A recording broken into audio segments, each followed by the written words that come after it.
Assalamualaikum, Ustadz.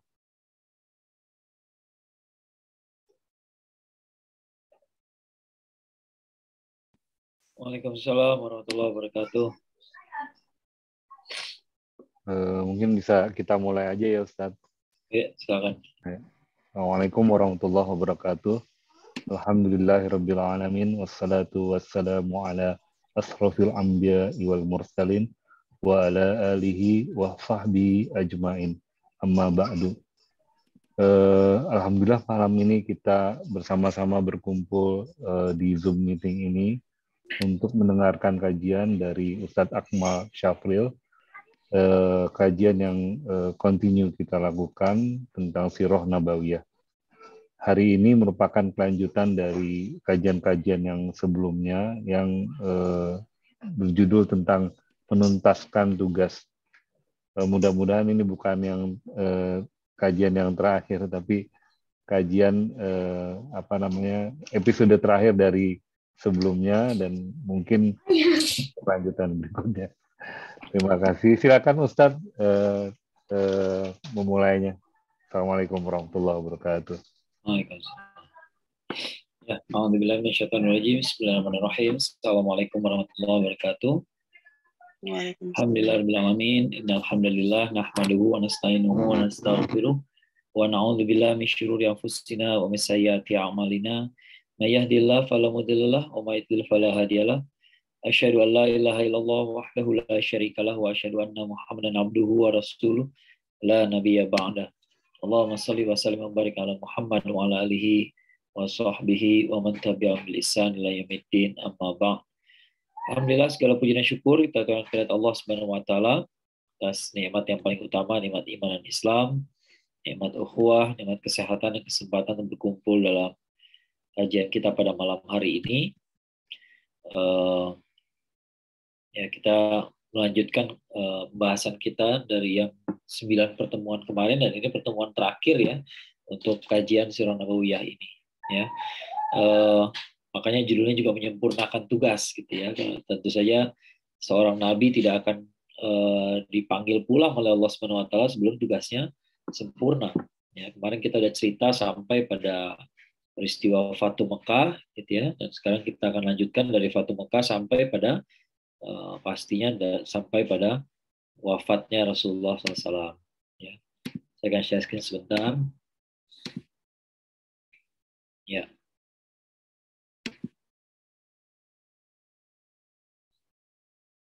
Ya, menyempurnakan tugas ya. Nah, jadi kita napak tilas dulu sedikit dari apa yang kita udah bahas dari awal ya. Dari tahun pertama Hijriah, 2 Hijriah, 3, 4, 5, 6, 7, sampai 8 ya. Sampai 8 Hijriah. Hijriah itu sampai berapa?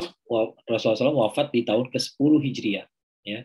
Jadi 13 tahun di Mekah itu belum disebut Hijriah. Begitu udah hijrah baru disebut tahun Hijriah ya. Nah, itu ada 10 tahun setelah hijrah ya.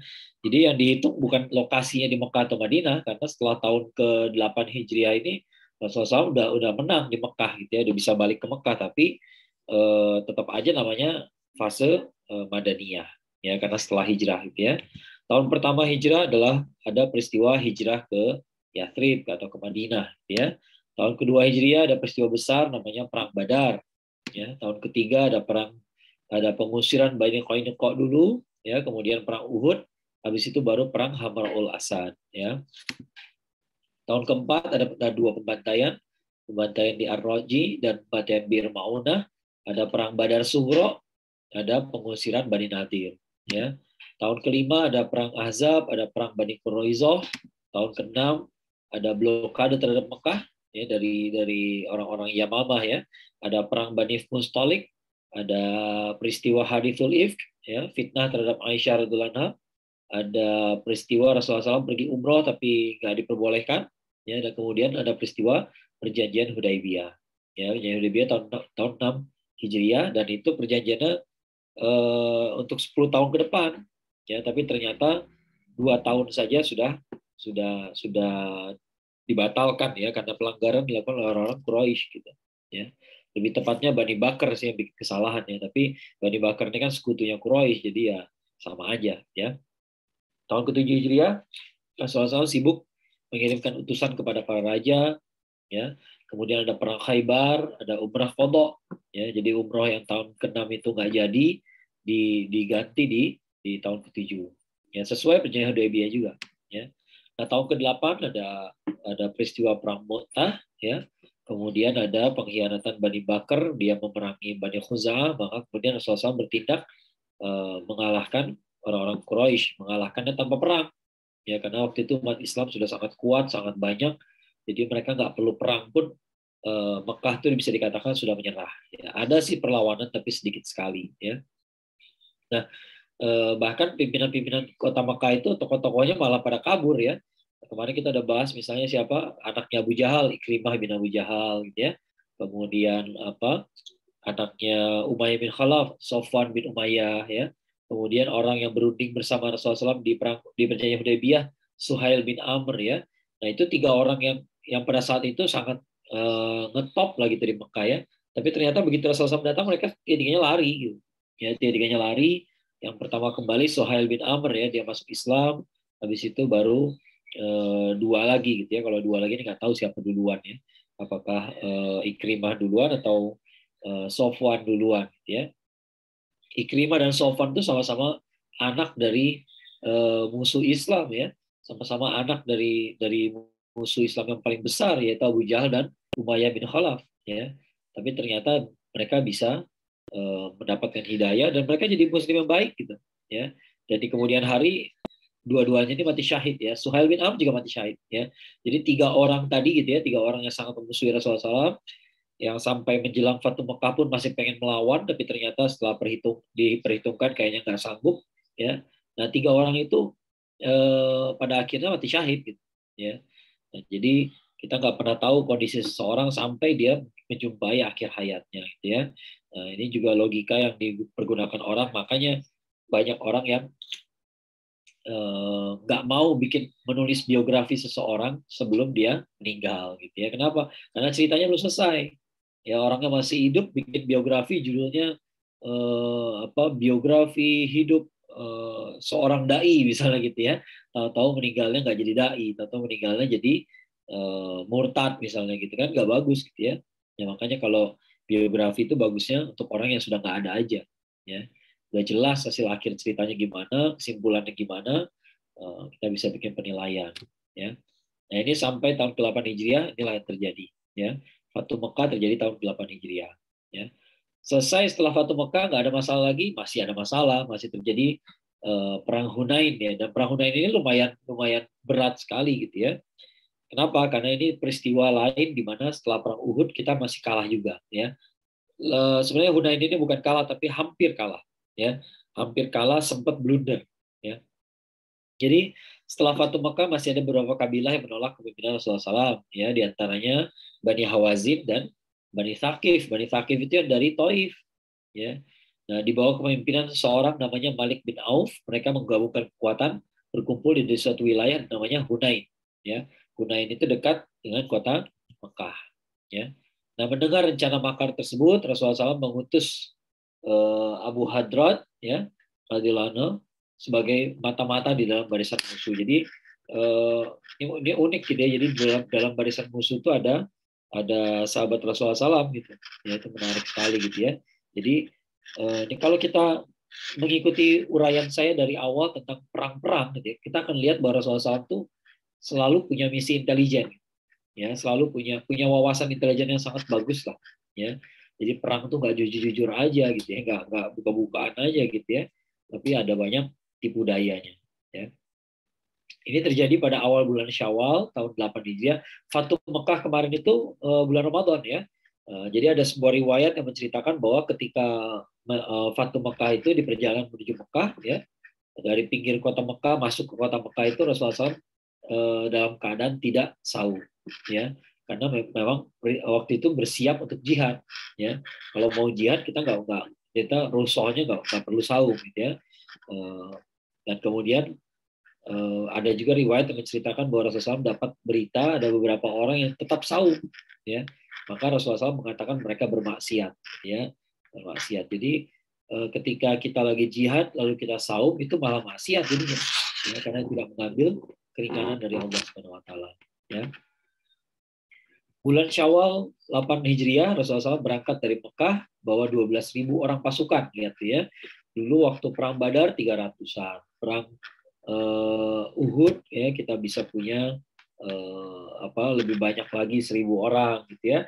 Di perang Ahzab kita punya 3.000 gitu ya. Tapi di perang Hunain kita udah bisa punya 12.000 orang ya. Makanya seperti kata dalam surat An-Nasr ya, idza jaa nasrullah wal fath wa ra'aitan nasa yadkhuluna fi dinillahi afwaja ya. Kalau telah datang pertolongan dari Allah dan kemenangan, nanti kamu akan lihat manusia itu masuk Islam, masuk agama Allah itu berbondong-bondong ya. Berbondong-bondong masuk agama Allah. Jadi setelah Mekah itu dikuasai, maka orang masuk Islam tuh sehari bisa ratusan gitu ya. Nah, maka bulan Ramadan Fatu Mekah, bulan depannya sudah perang Hunain, jumlah itu 12.000 orang pasukannya ya. Dari jumlah pasukan itu 2.000 diantaranya adalah penduduk Mekah yang baru saja masuk Islam ya. Jadi 10.000 itu kan yang dibawa dari Madinah gitu ya, oleh Madinah menguasai Mekah gitu ya. Ditambah 2.000 orang yang baru masuk Islam ya. 10.000 itu kan kumpulinnya susah payah dulu gitu ya. Begitu udah Fatu Mekah, 2.000 orang tuh cepat aja. Ya, beberapa hari aja udah kekumpul 2.000 orang ya. Nah, ketika melewati tempat namanya semacam berhala ya, namanya pohon Zatu Anwat ya. Itu pohon ya bukan disembah tapi dikeramatkan lah gitu ya. Ya punya keramat lah dianggapnya gitu ya. Sebagian di antara mereka minta Rasulullah SAW membuatkan suatu semacam pohon itu untuk mereka.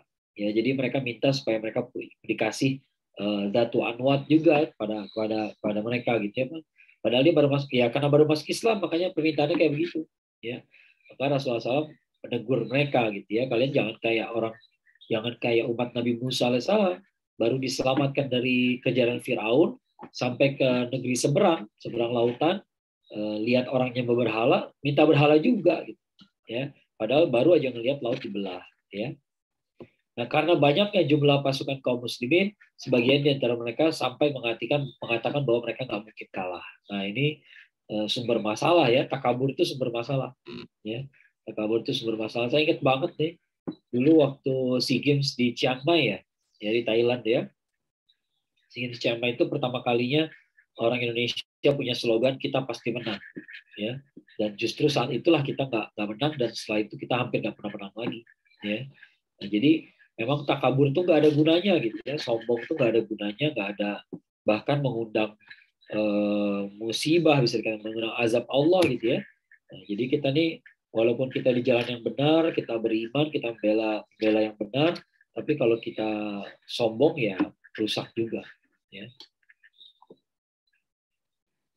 Nah, tanpa sepengetahuan kaum muslimin, musuh telah mengepung mereka sejak malam. Jadi mereka berkemah di tempat gitu ya. Tiba-tiba sementara musuh itu berkemah di tempat lain ya. Perangnya besok, tapi ternyata musuh itu sudah bergerak dari malam ya. Nah, dari malam mereka udah menyusun posisi, mereka udah mengelilingi perkemahannya kaum muslimin ya. Nah, begitu subuh ya, ketika Rasulullah SAW lagi bagi-bagi pasukan ya, tiba-tiba musuh menyerang. Ya, pasukan muslimin kocar kacir. Nah, ini masalah yang terjadi ya. Menyaksikan kekacauan dalam barisan, Rasulullah SAW mau memacu hewan tunggangannya ke arah musuh ya. Tadinya Rasulullah SAW tuh mau maju ke depan gitu ya, tapi ditahan sama Abu Sufyan. Abu Sufyan ini baru masuk Islam kemarin kan ya. Ini Abu Sufyan yang sepupunya Rasulullah SAW, anaknya Al Harith itu pamannya Rasulullah SAW ya. Jadi ini Abu Sufyan yang seumuran sama Rasulullah SAW ya. Dan Al-Abbas ya, Al-Abbas pamannya gitu ya. Jadi sepupu dan pamannya ya, mereka menahan hewan tunggangan Rasulullah SAW ya. Maka Rasulullah SAW turun dan berdoa mohon pertolongan pada Allah Subhanahu wa taala ya. Kenapa ditahan ya? Karena Abu Sufyan dan Al-Abbas takut ya terjadi apa-apa pada beliau gitu ya. Maka Al-Abbas ya, paman Rasulullah SAW nih, yang suaranya keras memanggil kaum muslimin merapatkan barisan. Satu persatu kelompok kabilah diseru gitu ya, hai Bani Adi, hai Bani ini, Bani itu gitu ya, disuruh kumpul ya. Kumpullah mereka di dekat sebuah pohon ya, lalu mereka merapatkan barisan ya. Dan kemudian ada satu mujizat ya, Rasulullah SAW mengambil segenggam pasir lalu ditaburkan ke arah musuh, ya. Tidak seorang pun di antara musuh yang matanya tidak terkena pasir. Ya, setelah itu baru perang berbalik arah, kaum muslimin menang, ya, dan mendapatkan rampasan perang yang sangat banyak, ya. Menang tapi sempat kocar-kacir, sempat kacau balau. Kita harus mengerti bahwa ini ya pertama karena kesombongan tadi gitu ya. Kemudian jumlah tuh kadang-kadang menipu gitu ya. Justru karena kita terlalu percaya diri maka kita malah jadi kepleset gitu ya. Ini ada ayat teguran nih di surat At-Taubah ya, ayat 25-26 ya. Di mana Allah Subhanahu wa taala berfirman, A'udzubillahi minasyaitonir rajim. Bismillahirrahmanirrahim.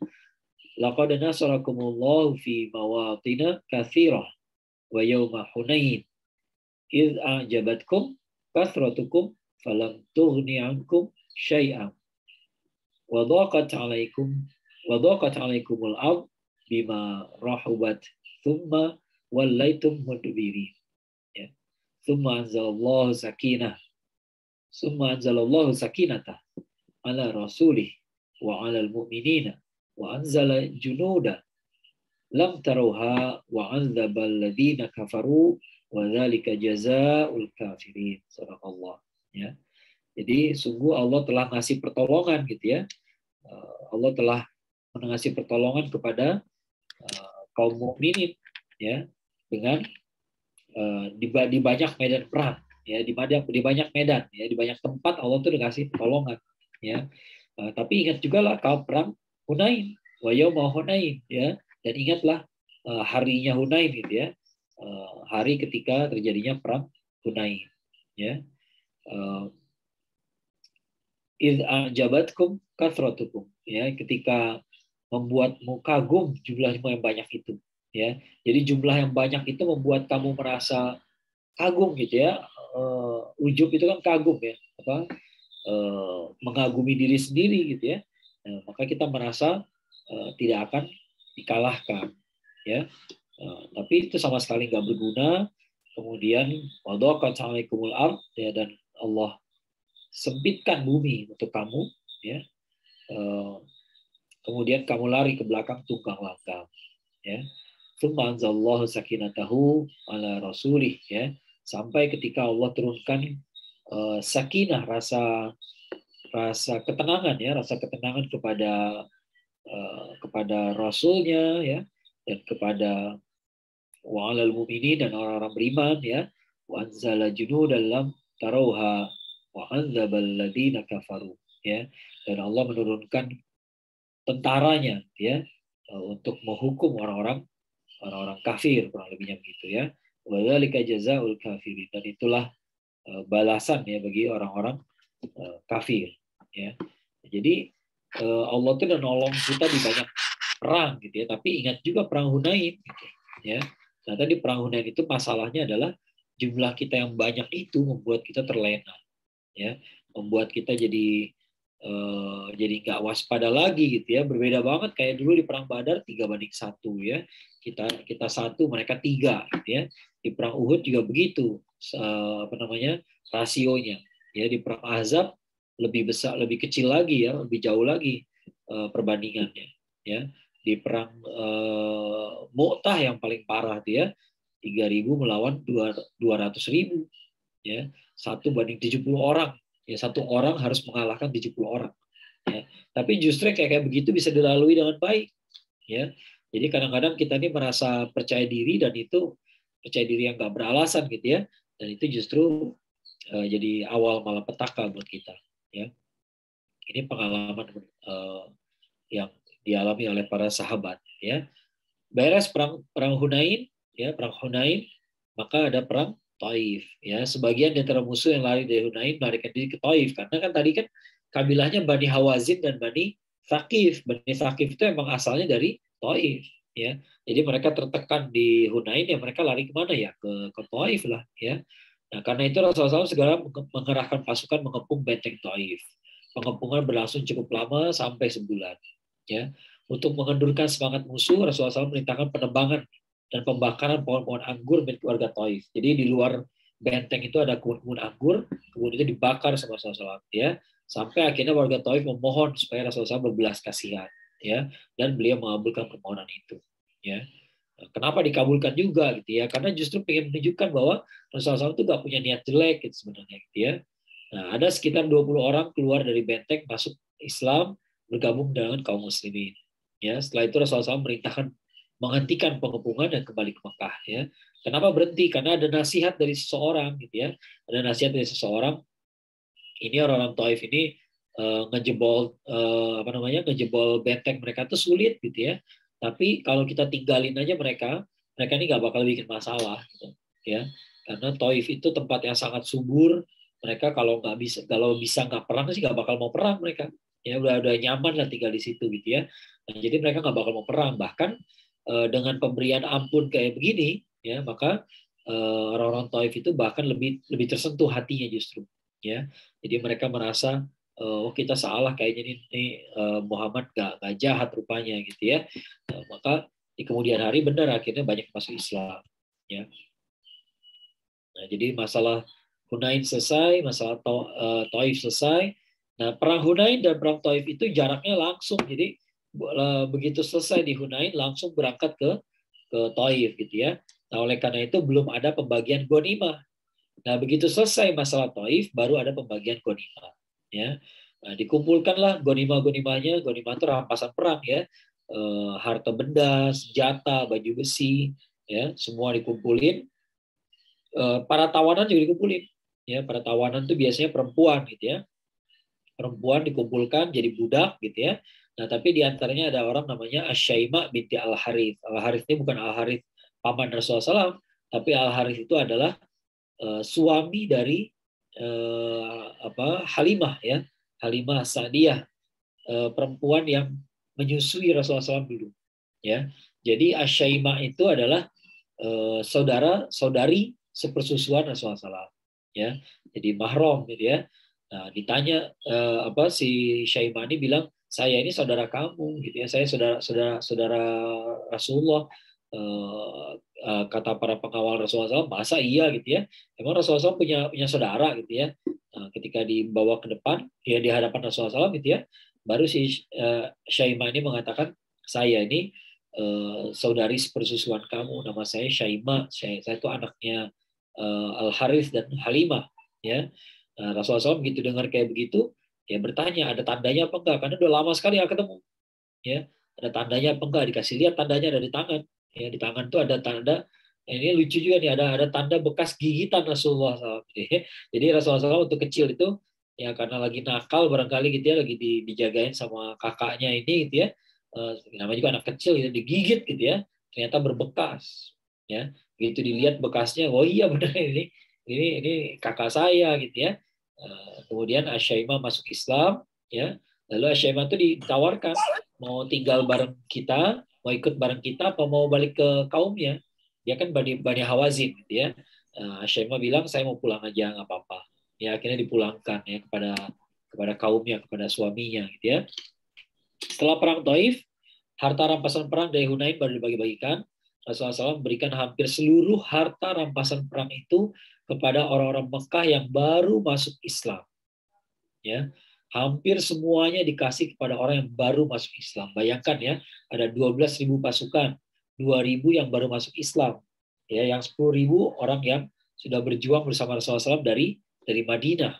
Ya, tapi sebagian besar harta rampasan perang dari Hunain dan Taif yang sangat besar itu jumlahnya, sangat banyak gitu ya. Untanya bisa ratusan, ya, kambingnya bisa ratusan, gitu ya, banyak sekali. Ya, tapi sebagian besarnya dikasih kepada orang yang baru masuk Islam. Ya, hanya sedikit yang diberikan kepada orang-orang Ansor dan Muhajirin. Ya, orang-orang Ansor diwakili Sa'ad bin Ubadah radhiyallahu anhu, ya, menyampaikan protesnya. Ya, protes itu dijawab oleh Rasulullah dengan baik, gitu ya. Jadi ditanya, gitu, Rasulullah kenapa kita cuma dapat segini, gitu kan? Orang Ansor gelisah, gitu ya. Ini jawaban Rasulullah SAW yang sangat luar biasa sekali ya waktu itu. Rasulullah SAW mengatakan bahwa apa kalian gak rela kalau mereka pulang bawa harta benda, sementara kalian pulang bawa saya. Ya. Jadi orang-orang Ansor tuh khawatir gitu ya. Khawatir Rasulullah SAW kok lebih berpihak sama orang Mekah, karena Rasulullah SAW kan orang Mekah. Ya, aslinya dari Mekah gitu ya. Jangan-jangan dia mau bagi-bagi hartanya ke orang Mekah, lalu kemudian beliau tinggal ke Mekah lagi. Nah, maka dengan jawaban tadi gitu ya, Rasulullah SAW menegaskan bahwa enggak, saya nggak akan tinggal di Mekah, saya tetap pulang ke Madinah. Ya, jadi Rasulullah SAW rencananya memang bukan bukan stay di Mekah, tapi kembali ke Madinah. Ya, begitu dikasih tahu gitu ya, apa kalian nggak rela mereka pulang bawa harta benda, sementara kalian bawa pulang Rasulullah? Ya, lalu orang-orang Ansor semuanya menangis, gitu ya. Lalu mereka mengatakan, ya Rasulullah, kami ridho, ya pulang membawa engkau, gitu ya. Nah, setelah pembagian harta rampasan selesai, 14 orang utusan Bani Hawazin datang. Lalu mereka masuk Islam. Ya, mereka minta Rasulullah SAW berkenan mengembalikan harta mereka dan pertawanan. Ya, kemudian karena mereka masuk Islam, ya maka Rasulullah SAW bertanya kepada para sahabat, ya, semua bagian saya, semua bagian Bani Hashim dan Bani Abdul Muthalib kami kembalikan. Ya, gitu itu kata Rasulullah SAW, gitu ya. Kan beliau bisa bicara atas nama kabilahnya sendiri, ya. Di kabilah Bani Hashim, Bani Abdul Muthalib, ya seniornya sekarang beliau, gitu ya.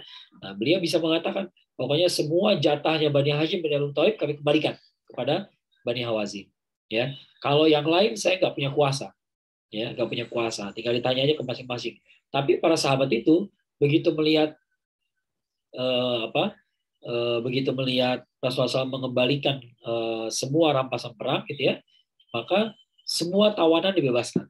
Jadi semua tawanan dibebaskan, tapi kalau harta nggak semua dibebaskan. Ya, yang mengembalikan semua harta adalah Muhajirin dan Ansor. Jadi yang masuk Islam belakangan itu beda, gitu ya. Makanya yang masuk Islam belakangan beda. Yang masuk Islam belakangan itu ya daya berkorbannya beda lah, gitu ya. Ya mereka nggak bisa disamakan dengan para sahabat yang udah belasan tahun menderita bersama Rasulullah SAW. Ya, nah ini jadi ini cerita yang menarik sekali buat cerminan kita, gitu ya, bahwa dalam Islam tuh nggak ada ceritanya senioritas, maka orang yang lebih senior tuh dapat lebih banyak, gitu ya. Justru yang paling senior itu paling banyak berkorban, ya. Justru mereka lah yang harusnya berkorban. Anak-anak baru itu yang boleh dikasih ini, dikasih itu, gitu ya, biar dia senang, gitu ya. Justru yang lebih senior tuh harusnya lebih zuhud pada dunia, ya. Jadi hatinya nggak terikat sama dunia. Nah, ini diperlihatkan oleh kaum Muhajirin dan Ansor dengan cara begini, ya. Kaum Muhajirin, kaum Ansor begitu lihat Rasulullah SAW mengembalikan semua harta dan tawanan dari Bani Hawazin, maka mereka juga mengembalikan semuanya. Tapi yang lain yang bukan Muhajirin, bukan Ansor, yang orang Islam baru masuk Islam kemarin, gitu ya, maka mereka membebaskan semua tawanan, tapi tidak semua hartanya. Ya. Setelah pembagian harta bagian selesai, Rasulullah SAW berangkat kembali ke Mekah untuk berumroh. Ya. Nah, pada bulan Dzulhijjah 8 Hijriah beliau kembali ke Madinah. Ya. Setelah itu Rasulullah SAW banyak mengutus orang-orang untuk mengatur sedekah masing-masing kabilah. Jadi ada orang-orang yang diutus ke kabilah-kabilah untuk menerima sedekahnya, menerima zakatnya, dan sebagainya. Ya. Dan juga Rasulullah SAW mengirimkan satuan-satuan militer untuk menjaga stabilitas dan menentukan berhala-berhala di wilayah Arab. Ya. Jadi orang-orang, ada beberapa orang yang diutus ya untuk menghancurkan berhala-berhala. Di antaranya Ali bin Abi Thalib menghancurin berhala yang di kota Taif. Ya, di kota Taif itu ada sebuah berhala yang sangat terkenal namanya Lata, ya, Al-Lata, ya. Ada Lata, Uzza, Manat, Hubal. Kalau Hubal itu di dekat Ka'bah, ya. Tapi kalau Lata itu di kota Taif, ya. Macam-macam, ya. Tiap berhala tuh tempatnya beda-beda, ya. Bahkan tiap kabilah juga punya berhala sendiri. Ya. Nah, lalu terjadi perang Tabuk. Ya. Perang Tabuk itu kelanjutan dari dendam perang Mu'tah. Perang Mu'tah itu lawan siapa? Lawan Romawi. Maka perang Tabuk juga lawan Romawi. Ya. Dalam perang Mu'tah, Romawi menanggung malu. Kali ini mereka mengumpulkan pasukan dalam jumlah besar bersama-sama kabilah-kabilah Arab yang menentang Islam. Di antaranya Bani Ghassan. Ya. Lalu berita berkumpulnya pasukan Romawi itu terdengar sampai ke Madinah. Ya kan Rasulullah SAW dari Madinah, ya. Lalu membuat Madinah dilingkupi suasana mencekam. Ya, nah, kita perlu ingat lagi ya, Madinah itu ke arah posisinya arahnya utara, ya. Ke arah utara lagi ada Syam. Nah, disitulah tempat Romawi berkumpul. Ya, jadi perang antara Islam dan Romawi, gitu ya, itu ya garda terdepannya ya Madinah, ya, bukan Mekah, ya. Maka Madinah diliputi suasana mencekam. Rasulullah SAW menjauhi istri-istrinya selama sebulan penuh, ya, sehingga muncul ada yang menyebarkan, ada yang berspekulasi, gitu ya, Rasulullah SAW telah menceraikan istri-istrinya. Ya, kenapa? Karena nggak kelihatan Rasulullah SAW itu kumpul sama istrinya gitu ya. Maka orang berpikir kayaknya diceraiin nih, padahal enggak gitu ya, bukan begitu gitu ya. Ini karena ada perang besar yang menanti depan mata. Ya. Nah, kemudian Rasulullah SAW menyampaikan rencana jihad. Ya, kita mau berjihad, kita mau berperang melawan Romawi gitu ya. Jumlah mereka pasti banyak banget karena terakhir kali aja mereka bisa ngumpulin 200.000 orang gitu ya. Sekarang pasti lebih banyak lagi. Ya, nah lalu untuk jihad ini kita butuh banyak pertolongan, ya banyak infak, sodako gitu ya. Maka para sahabat berlomba-lomba bersedekah. Utsman bersedekah tidak kurang dari 300 ekor unta. Ya, ini peristiwa di mana Utsman menyumbangkan 300 unta, Umar menyumbangkan separuh hartanya, dan Abu Bakar menyumbangkan seluruh hartanya. Ya, nah, kalau dari segi nominal, barangkali Utsman lebih banyak tuh. Karena 300 unta itu mahal banget gitu ya. Mahal banget, barangkali Umar kalah, barangkali Abu Bakar kalah gitu ya. Tapi kalau lihat persentase gitu ya, 300 unta itu nggak separuh hartanya Utsman. Ya, sementara Umar menyedekahkan separuh hartanya. Abu Bakar menyedekahkan seluruh hartanya. Ya, jadi Abu Bakar ini lain memang gitu ya. Makanya di sini Umar tahu bahwa dia nggak bisa melangkahi Abu Bakar. Ya, Rasulullah SAW berangkat bawa berapa? Bawa 30.000 prajurit. Ya, 30.000 prajurit menghadapi Romawi yang konon punya 40.000 prajurit. Ya, jadi 40.000 ya. Saat itu kondisi sedang musim panas yang sangat berat. Ya, ini yang beratnya itu ya lagi perang tahun. Ini ada cerita menarik ya. Ada cerita bagaimana Rasulullah SAW itu lagi menuju perang Tabuk itu saking panasnya, capeknya gitu ya.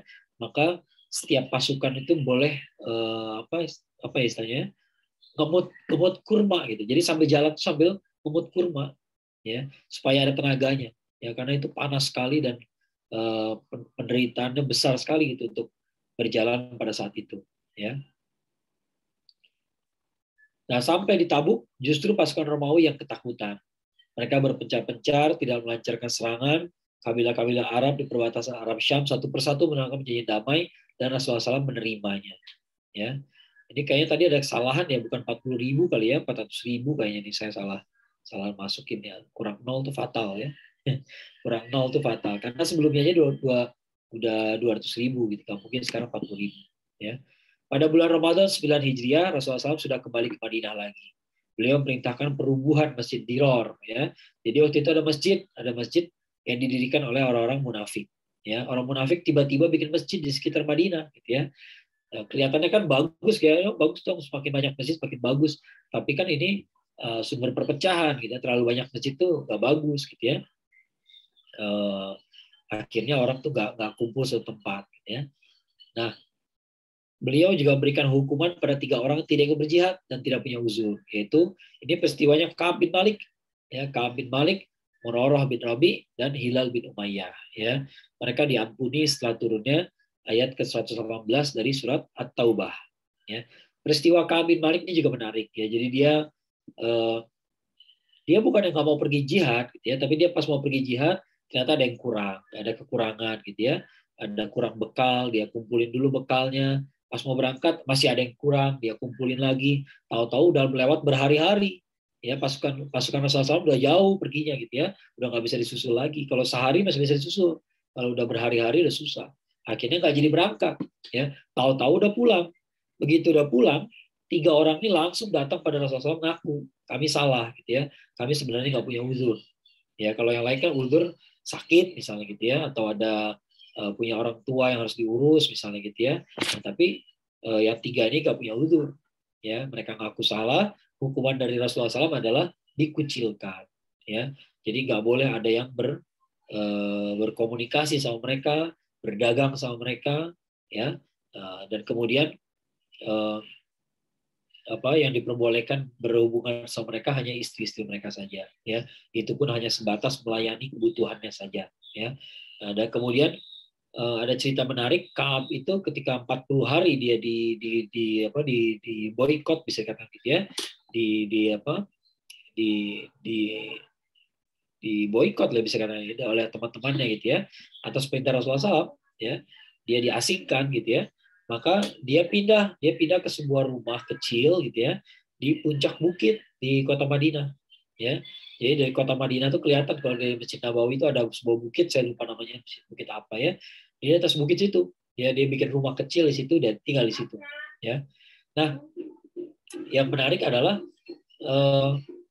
ketika turun surat At-Taubah ayat 118 tadi, ya 118 nih, yang menyatakan bahwa 3 orang tadi udah diampuni, ya udah diampuni karena sudah menerima hukuman. Mereka juga jujur ngaku gitu ya. Orang kalau ngaku salah ya dihukum, setelah hukuman selesai ya selesai. Ya. Nah, ternyata mereka ngaku, mereka dihukum, mereka taat sama hukumannya, mereka nerima, mereka nggak protes, nggak bandel gitu ya. Maka turunlah ayat yang menyatakan bahwa mereka sudah diampuni. Ya. Nah begitu disampaikan oleh Rasulullah SAW menyampaikan itu di Masjid Nabawi. Ya. Di Masjid Nabawi beliau sampaikan pada para sahabat gitu ya. Ini ayatnya sudah turun, mereka sudah diampuni gitu ya. Langsung para sahabat yang mendengar itu langsung lari terbirit-birit semuanya. Ya, ngapain lari terbirit-birit? Jadi mereka tuh pengen jadi orang pertama yang menyampaikan berita gembira kepada 3 sahabatnya ini. Ya, ini cerita mengharukan sekali gitu ya. Nah, yang punya kuda lari pakai kudanya, yang punya unta dia naik untanya dia lari gitu ya. Yang nggak punya hewan tunggangan lari terbirit-birit, ya, lari sampai ke kaki bukit itu gitu ya. Mereka mau teriak, mereka mau nyampein ke Ka'ab, mereka mau duluan nyampein ke Ka'ab ya. Yang lari pakai kaki ya jelas nggak bisa nyusul yang pakai kuda kan ya. Pakai kuda udah lari, udah jalan naik ke atas lagi gitu ya. Udah setengah jalan sampai ke atas bukit gitu ya. Akhirnya yang pakai kaki punya inisiatif, kalau gitu saya teriak aja deh. Akhirnya teriak gitu ya, Ka'ab kamu sudah diampuni. Ya akhirnya dialah jadi duluan. Kita nggak tahu siapa dia ini. Yang pasti yang lari itu yang akhirnya berhasil menjadi orang pertama yang berikan kabar gembira.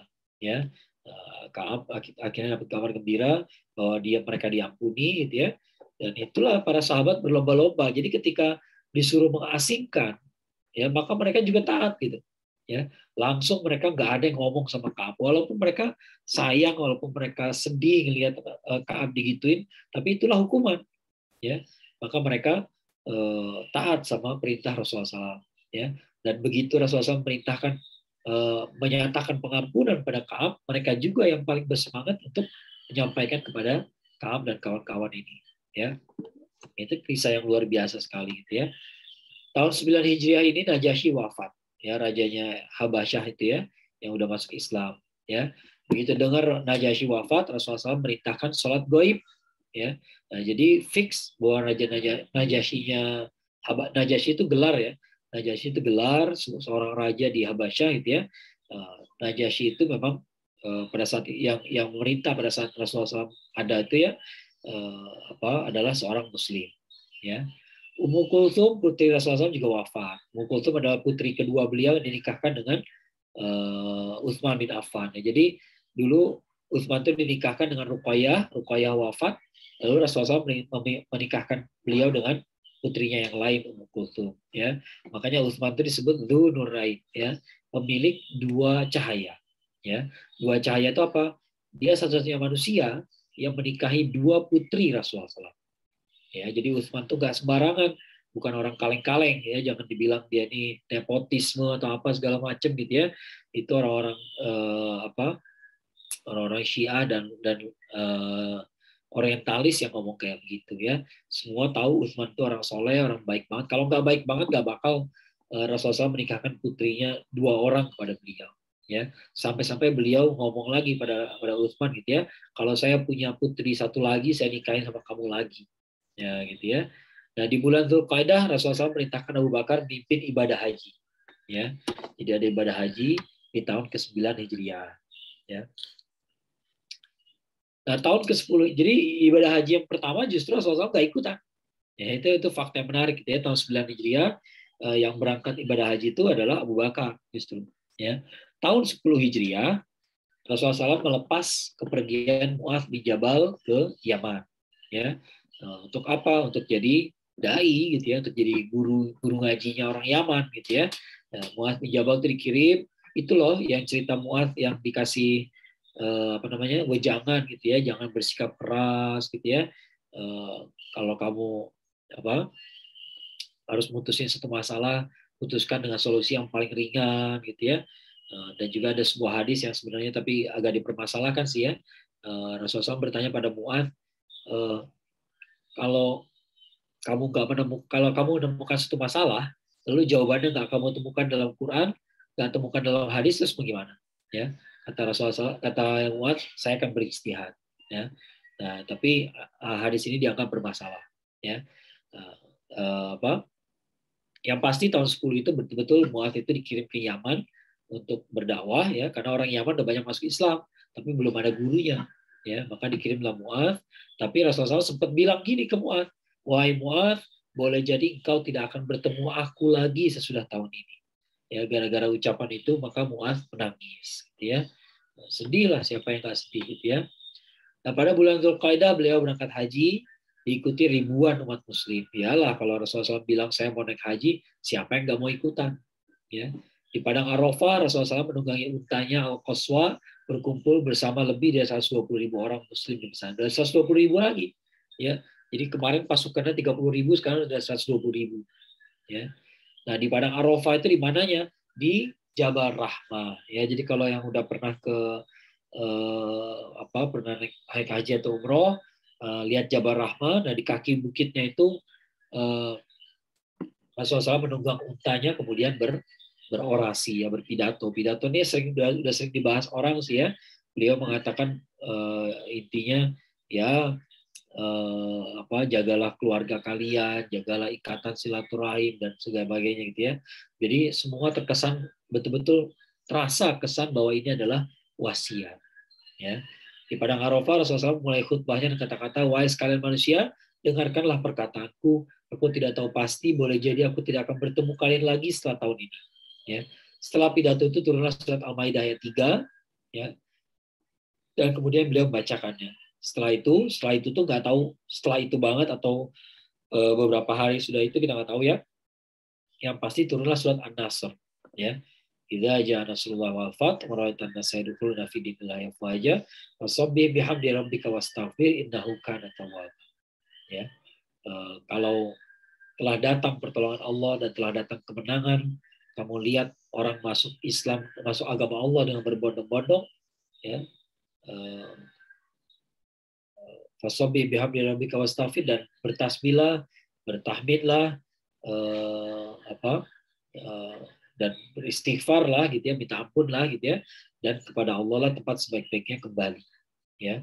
Nah, jadi dengan kalimat kayak begitu, begitu mendengar ayat itu, surat itu turun, para sahabat bahagia, ya, kebanyakan bahagia karena begitu mendengar telah datang kemenangan Allah, gitu ya, orang semua berbahagia. Tapi tiba-tiba Abdullah bin Abbas masih anak kecil waktu itu, masih muda, ya, masih muda gitu ya. Dia justru sedih. Abu Bakar juga bersedih gitu ya. Abu Bakar juga sampai menangis gitu ya. Kenapa? Karena kata Abu Bakar, ya setelah kesempurnaan pasti kekurangan. Ya, setelah klimaks itu anti klimaks gitu ya. Jadi kalau Rasulullah SAW sudah sempurna, ya berarti saatnya pulang. Ya, berarti akan dipanggil pulang, tidak bersama kita lagi. Ya. Nah, ini yang sudah dirasakan oleh sahabat-sahabat terdekat. Ya. Nah, kita sampai pada pembahasan hari-hari terakhirnya Rasulullah SAW, ya, tahun ke-10 Hijriah soalnya. Ya. Nah, awal udah masuk tahun 11 sebenarnya, tapi ya baru di awal lah gitu ya. Nah, awal Safar 11 Hijriah, Rasulullah SAW pergi ke Uhud, sholat di Uhud, kemudian berkhutbah. Ya. Pada bulan yang sama beliau ke Baqi, lalu mendoakan semua yang dimakamkan. Baqi itu pemakaman di sebelah Masjid Nabawi. Ya. Sampai sekarang masih ada. Jadi kalau ke Masjid Nabawi, sebelahnya itu pemakaman Baqi. Ya. Itu isi kota Madinah kalau meninggal di situ dimakamkannya. Ya. Rasulullah SAW mulai sakit tanggal 29 Safar setelah menghadiri sebuah pemakaman di Baqi. Ya. Beliau merasa pusing, suhu badannya meningkat, beliau sakit 13 atau 14 hari dan tetap sholat bersama yang lain selama 11 hari dari masa sakitnya. Jadi sakitnya tuh 14 hari, 13 hari gitu ya. Tapi 11 harinya itu beliau masih kuat untuk sholat bareng. Ya. 3 hari terakhir yang beliau tidak sanggup lagi. Ya. Nah, sepekan terakhir dalam hidupnya dihabiskan di rumah Aisyah radhiyallahu, ya. Jadi kan ya Rasulullah punya giliran ya ke istri-istrinya gitu ya. Tapi sepekan terakhir karena udah sakit, maka yang ngurus beliau adalah Aisyah. 5 hari sebelum wafat, Rasulullah SAW menyebutkan dalam khutbahnya, sungguhnya ada seorang hamba yang diberi pilihan oleh Allah. Pilihannya adalah kekuasaan di dunia atau apa yang ada di sisinya. Ternyata hamba itu memilih apa yang ada di sisinya. Begitu dengar khutbah itu, Rasul Abu Bakar langsung menangis, ya, karena dia tahu ini yang diomongin itu hamba ini siapa, ya Rasulullah SAW sendiri. Rasulullah SAW memilih berada di sisi Allah, ya, ketimbang dunia. Ya. Begitu lihat Abu Bakar menangis, Rasulullah SAW langsung mengatakan, sungguhnya orang yang paling banyak memberikan perlindungan kepadaku dengan persahabatan dan hartanya adalah Abu Bakar. Andaikan aku boleh mengambil kekasih selain Robku, ya, selain Tuhan, gitu ya, selain Allah, ya, Rasulullah SAW kan kekasih Allah, gitu ya.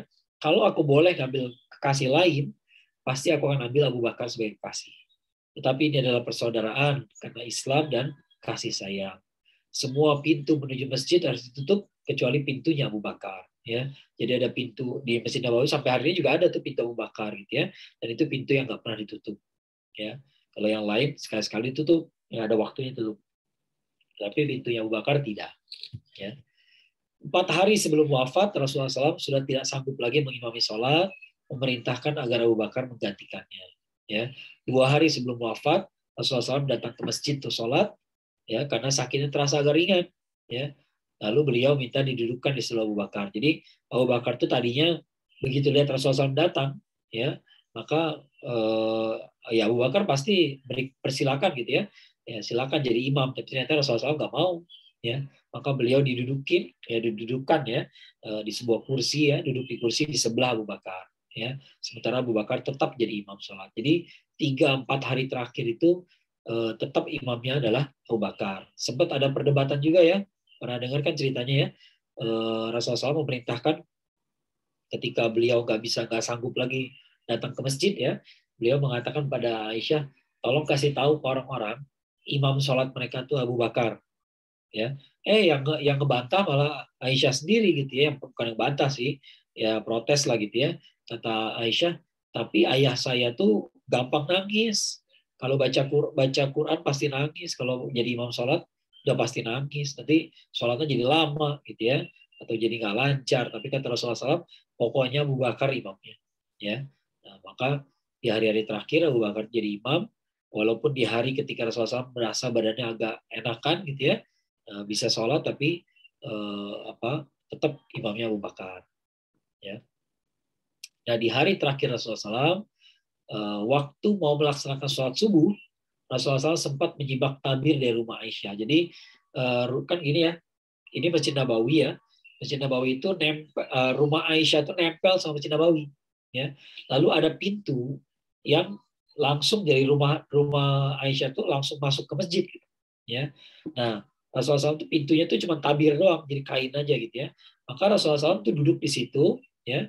Ketika orang mau sholat subuh, dia buka kainnya sedikit, gitu ya, dia intip sedikit, gitu ya. Nah, begitu ngelihat Rasulullah SAW intip, ya, para sahabat langsung berbahagia, gitu ya. Mereka berharap Rasulullah SAW menjadi imam lagi. Tapi Rasulullah SAW memberikan isyarat, terus, ya, lanjutkan. Ya, artinya tetap sholat tanpa saya cuma pilih lihat doang, gitu ya. Barangkali begitu kurang lebihnya, gitu ya. Ngasih isyarat saja, ya, ngasih isyarat, ya. Akhirnya mereka sholat, dan ternyata itu adalah sholat terakhir, ya, di mana mereka berjumpa dengan Rasulullah SAW, ya. Begitu waktu zuhur, Rasulullah SAW sudah wafat, ya. Di waktu duha, Rasulullah SAW memanggil Fatimah, ya. Setelah Rasulullah SAW menyampaikan sesuatu, Fatimah menangis. Kemudian beliau mendoakan Fatimah, menyampaikan sesuatu lagi, lalu Fatimah tersenyum. Ya, ketika ditanya kenapa, katanya nangis, ya, karena Rasulullah SAW bocorin ke Fatimah, gitu ya, bahwa saya akan dipanggil sama Allah, ya. Begitu tahu bahwa Rasulullah SAW mau wafat, Fatimah yang menangis lah, ya. Nah, tapi begitu dikasih tahu lagi bahwa setelah saya wafat, keluarga saya yang paling pertama kali menyusul saya adalah kamu, ya, Fatimah, gitu ya. Maka Fatimah tersenyum setelah itu. Ya, dia bahagia jadi orang pertama yang menyusul Rasulullah SAW. Ya. Menjelang siang, Aisyah sempat membantu Rasulullah SAW bersiwak, ya, bergosok gigi, ya, bersiwak, ya. Kemudian beliau membasuh wajahnya dengan air. Aisyah sempat mendengar kata-kata terakhir Rasulullah SAW. Apa kata-kata terakhir? Menurut riwayat yang terkenal, yang populer adalah ummati, ummati, umatku, umatku. tapi itu riwayat yang terkenal, bukan yang paling sahih. Ya, yang paling sahih justru kalimat-kalimat yang seperti ini. Ya, jadi Rasulullah SAW itu bicara seolah-olah sedang bicara sama malaikat barangkali gitu ya. Jadi seolah-olah beliau itu lagi ditanya gitu ya, kamu mau sama siapa? Ya, mau bersama manusia di dunia, keluarga kamu di dunia atau gimana? Tiba-tiba Rasulullah SAW menjawab gini, bersama birrafiqil a'la, bersama orang yang kau beri nikmat atas mereka dari para nabi, para siddiqin, para syuhada dan para sholihin. Ya Allah, ampunilah dosaku, rahmatilah aku, pertemukanlah aku dengan birrafiqil a'la. Ya, Allah maghfirli warhamni walhiqni birrafiqil a'la. Ya, ini doa yang menurut para ulama kalau kita yakin kita sudah di sakratul maut kita, boleh baca doa ini. Ya, tapi jangan sembarangan kalau kita lagi sakit doang gitu ya. Ya, lagi sakit doang nih, agak berat sedikit gitu ya, kena demam berdarah gitu ya, kena demam agak lama sedikit gitu ya. Jangan baca doa ini ya. Doa ini hanya dibaca kalau kita udah yakin banget nih kayaknya udah sakit terakhir saya gitu. Ini kayaknya udah sakratul maut gitu ya. Boleh dihafalkan, boleh disiapkan dari sekarang. Allahumma gfirli warhamni walhiqni birrafiqil a'la. Ya, ya Allah, ampunilah aku, rahmatilah aku, dan pertemukanlah aku dengan birrafiqil a'la, dengan para kekasih yang mulia. Siapa para kekasih mulia? Menurut para ulama ya tiga yang tadi, para nabi, para siddiqin, empat ya berarti ya, para nabi, para siddiqin, para syuhada dan para sholihin. Ya, nah ini empat kelompok ini adalah empat martabat manusia di surga. Ya, jadi manusia paling mulia di surga adalah para nabi. Level kedua bukan para syuhada, tapi para siddiqin. Ya, nah Abu Bakar tuh kayak begitu tuh. Ya, Abu Bakar as-siddiq makanya disebut ya. Siddiq itu apa sih? Siddiq itu adalah orang sifat yang cepat dalam memberikan pembelaan. Ya, cepat dalam membenarkan. Jadi bukan hanya membenarkan, tapi juga cepat gitu ya. Orang yang cepat itu bukan ya cepatnya itu kan bukan karena dia sengaja cepat-cepat, tapi cepatnya itu karena keimanannya sangat kuat. Ya, jadi kalau orang lain perlu mikir dulu, saya enggak. Nah, gitu ya. Itu kayak bayangkan kayak kita punya anak lah gitu ya. Kalau orang punya anak kan kalau ada apa ya? Kalau ada orang kecelakaan gitu ya, barangkali dia bilang, aduh saya takut darah gitu ya, saya nggak berani nolongin, saya cuma bisa telepon ambulans gitu misalnya gitu ya. Tapi kalau anak sendiri, ya kadang-kadang dia nggak perlu mikir berkali-kali, dia bertindak walaupun dia takut lihat darah gitu ya. Atau anaknya diserang binatang buas, dia nggak mikir dua kali, pokoknya dia langsung. Nah kayak begitu tuh, ya itu yang namanya as-siddiq ya. Siddiqin, para syuhada di level ketiga, para solihin, orang soleh di level keempat. Ya, either way, yang namanya masuk surga udah aman sih sebenarnya gitu ya. Itu udah bagus gitu ya. Kita yang penting jangan sampai kita nggak masuk ya kalau nabi jelas kita nggak nabi gitu ya. Tapi usahakanlah kita jadi siddiq, jadi syahid atau jadi orang-orang soleh gitu ya. Mudah-mudahan gitu ya. Nah itu kekasih-kasih mulia. Jadi Rasulullah SAW memilih bersama mereka. Ya, maka kemudian Allah cabut nyawa beliau. Ya, setelah mendengar berita wafatnya Rasulullah SAW pada hari Senin, ya itu harinya hari Senin yang menjelang zuhur, Umar marah, ya Umar langsung mengatakan pokoknya Rasulullah SAW tidak wafat, beliau hanya pergi saja seperti Musa meninggalkan umatnya selama 40 hari. Ya, beliau lagi dapat tugas dari Allah, lagi dapat wahyu dari Allah, ya pokoknya siapa aja berani bilang Rasulullah SAW wafat, saya akan hukum, kata Umar begitu. Ya, nah siapa yang berani sama Umar? Gak ada yang berani kecuali satu orang, yaitu Abu Bakar. Abu Bakar datang, dia pegang bahunya Umar, dibacakan surat Ali Imran 144, di sana dinyatakan di situ bahwa Muhammad itu bukan bapak dari seorang di antara kamu, dia cuma seorang nabi aja. Sebelum beliau sudah berlalu nabi-nabi yang sebelumnya. Ya, jadi nabi-nabi semuanya meninggal kok, gitu intinya gitu ya. Nabi-nabi semuanya meninggal juga. Ya, dan ini nabi juga gitu. Jadi jangan kira beliau nggak akan meninggal. Ya, nah begitu dibacakan itu kalau kata para sahabat yang lain, seolah-olah kami nggak pernah tahu ayat itu sebelumnya. Ya, ketika dibacakan oleh Abu Bakar, gitu ya. Jadi mereka baru tersadar, gitu ya. Dan Umar begitu dengan ayat itu langsung nggak ada tenaga, ya, dan bahkan beliau langsung terduduk di tanah. Ya, bayangin ya Umar segagah itu bisa duduk, nggak bisa ngapa-ngapain, gitu. Ya, jadi untuk cari tempat duduk yang lebih bermartabat aja nggak bisa gitu ya, langsung jongkok duduk aja di tanah, nggak bisa apa-ngapain lagi ya. Bisa dibayangkan kesedihan Umar kayak apa ya. Kemudian apa yang terjadi? Ternyata orang-orang Ansor kemudian berkumpul dan mereka apa namanya, berdebat gitu ya. Kira-kira siapa jadi pemimpin umat setelah Rasulullah SAW. Ya, orang Ansor sempat berdebat dan mereka berpendapat yang harus jadi khalifah adalah orang Ansor. Ya, perdebatan baru berhenti setelah datang Abu Bakar. Abu Bakar mengatakan orang Ansor, kalian ini tetap terhormat, ya tetap terhormat, gak bakal berkurang kehormatan kalian. Ya, tapi yang namanya khalifah harus orang muhajirin. Ya, gitu ya. Sebaik-baiknya orang Ansor, ya muhajirin tetap lebih dihormati lagi. Kenapa? Karena muhajirin udah lebih duluan masuk Islam, ya. Dan orang muhajirin itu yang meninggalkan kampung halamannya demi menjaga agamanya. Gitu. Jadi orang muhajirin itu punya keutamaan, gitu ya. Nah, lalu semua menerima, ya udah kalau gitu muhajirin deh. Siapa dong kalau kayak gitu ya? Nah, suatu ketika ya pada saat itu ya Abu Bakar datang dengan membawa dua sahabat yaitu Umar dan Abu Ubaidah ya. Kata Abu Bakar, ya udah kalian pilih aja salah satu orang di antara dua ini ya, mau Umar mau Abu Ubaidah, dua-duanya sama-sama keren, sama-sama oke. Siapapun yang kalian pilih jadi khalifah saya setuju ya. Abu Ubaidah langsung menarik tangannya, dia nggak mau. Umar bahkan mengatakan lebih baik Umar mati daripada Umar jadi khalifah sementara Abu Bakar jadi rakyat. Ya artinya nggak pantas banget, saya juga tahu diri gitu artinya dia, saya juga tahu diri nggak bisa saya jadi khalifah kalau Anda masih ada ya. Maka orang tersadar, iyalah siapa lagi ya selain Abu Bakar, nggak bisa ya. Emang orang nomor dua ya Abu Bakar ya setelah Rasulullah SAW gitu ya, maka harus Abu Bakar ya. Rasulullah SAW wafat hari Senin, baru dimandikan pada hari Selasa, baru dimakamkan pada hari Rabu. Kok bisa lama kayak begitu gitu ya? Kadang-kadang ada orang pakai teori konspirasi, gitu ya. Berarti para sahabat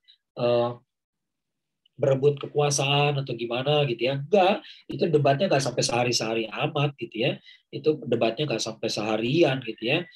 Bukan perebutan jadi khalifah, nggak begitu gitu ya.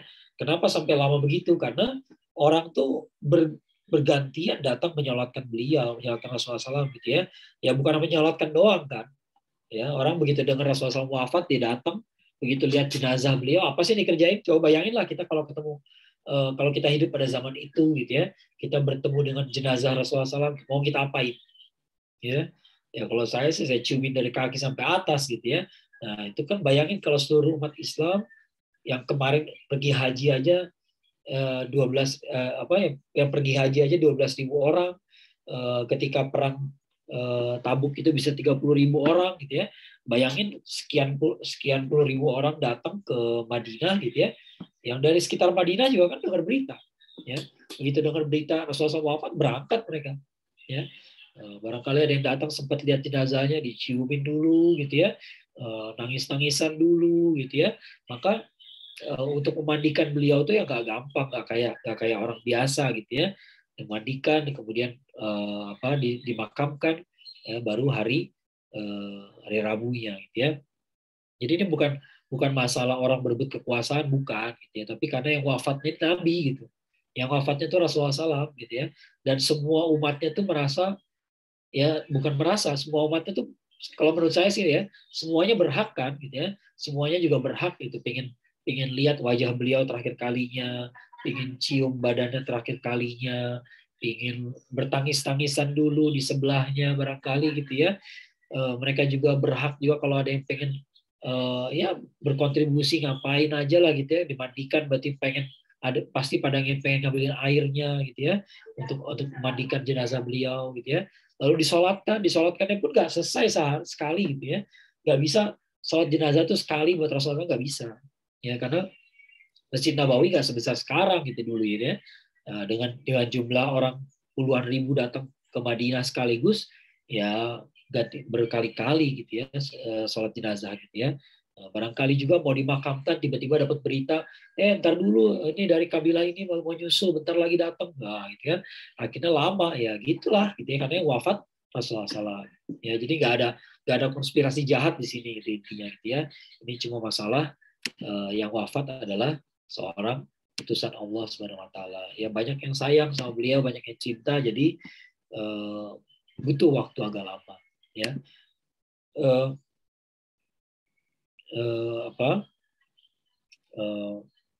Mungkin ada sedikit cerita tambahan lagi. Jadi Rasulullah SAW itu pernah mengatakan, setelah Rasulullah SAW sudah disolatkan, ya, sudah dimandikan, sudah disolatkan, ada perdebatan gitu ya. Perdebatan mau dimakamkan di mana Rasulullah SAW.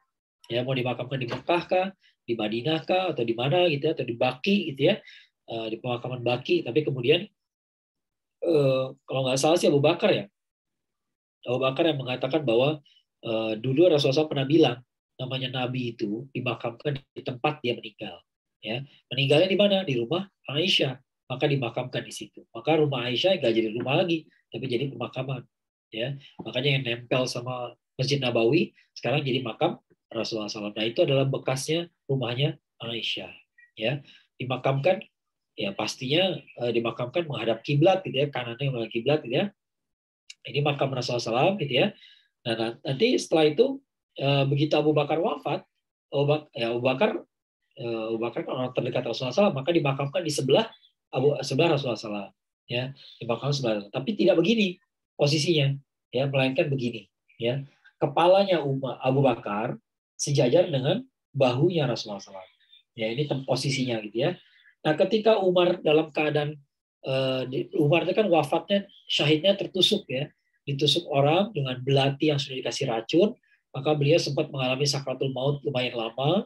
Dan ketika sakratul maut itu Umar itu sempat minta izin pada Aisyah, ya, boleh nggak saya minta dimakamkan di sebelah Rasulullah SAW dan Abu Bakar, ya.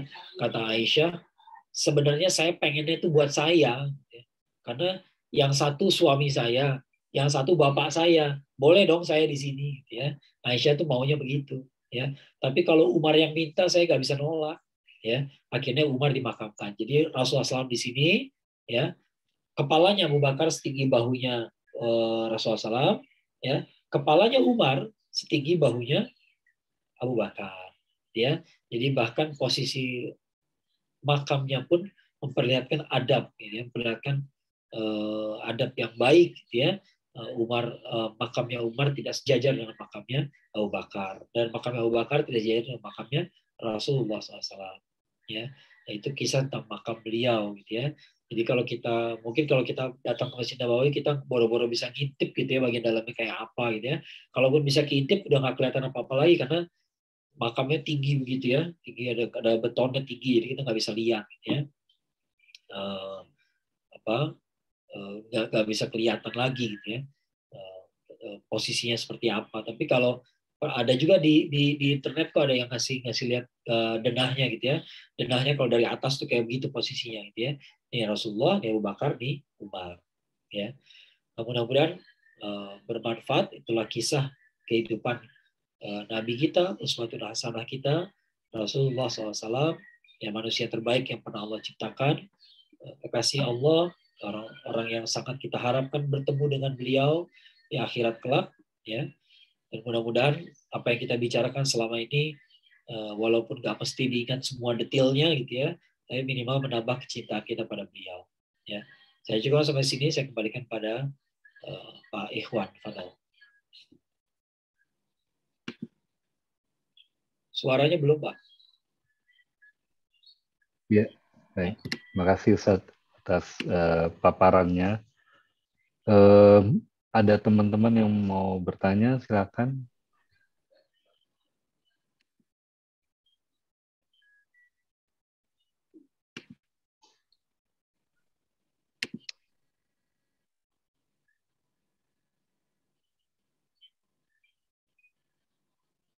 Belum ada ya.